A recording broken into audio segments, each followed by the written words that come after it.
Hi, welcome back to the course. In the previous video, we have set up the validation to our application, and in this video, we're going to continue with that. In this video, we are going to, instead of displaying the complete error message, we're going to customize that error message and we're going to display only the default messages. Let's see how we can do that. So let's go to the employee controller, and before that, I'm going to close this pom.xml. We don't need that. Okay, so inside this @post mapping annotation, when we are binding the JSON data to the model class or the entity class, we are going to validate the whether user is passing the null values or not. If the user is passing null values, then we are going to throw the exception.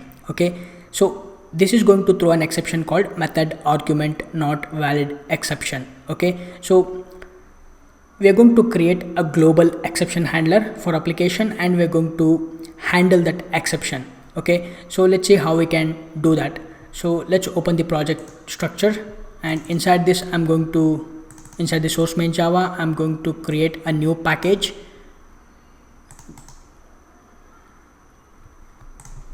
and the package name, which is exception, and inside this I'm going to create a global exception class. I'm going to call this global exception handler, and this is going to extend a class which is response entity exception handler.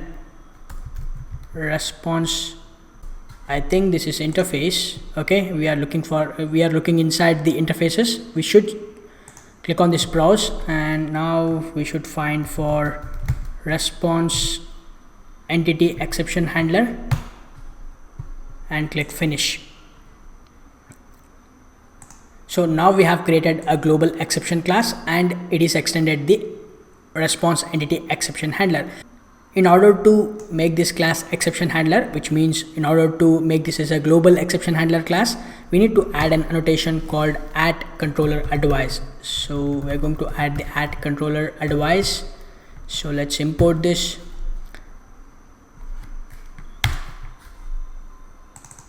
So with this one annotation, this class is able to handle all the exceptions globally. Okay, so inside this, we are going to override one of the method, which is handle method argument not valid. Handle method, just press Ctrl space. Okay, we are going to override the method which is handle method argument not valid. So inside this, let me get rid of these comments and everything. So this is going to take the argument which is method argument not valid exception, and headers, status, and the web request. So inside this, I'm going to create a map. Okay, so this will be of type string and object. The key will be string and value will be object. This I'm going to call this body, and I'm going to use linked hash map.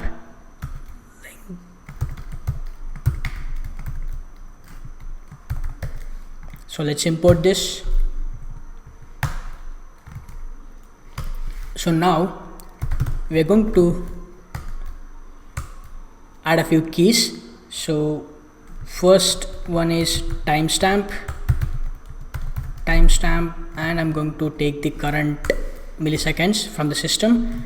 So system dot current milliseconds, and body dot put. We're going to add the status, and we do get the status from the status. We have this HTTP status. So let's make use of this status dot value, and next we are going to get all the errors. Okay, so we may get a multiple errors because inside our application we may set up multiple fields for the validation. So for that, I'm going to create a list of string. So list of strings, I'm going to call this errors, and we do get errors from the method argument not valid exception. So this will be, you can see, exception dot get binding result, and on this binding result I'm going to call the get field errors, and we are going to, it's not error, we do have two different methods. One is get field error and field errors. We will make use of the get field errors, and on this we are going to call the stream, and on this stream we are going to call the map method.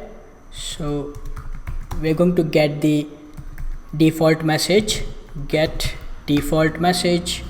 On this map method we are going to call the collect method to collect all the errors. So collectors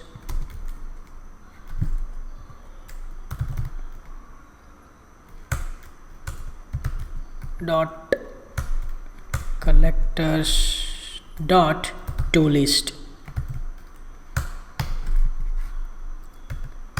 and finally let me import the list as well from the util package, and finally we are going to put the errors, and we are going to pass the errors which we have stored inside our list,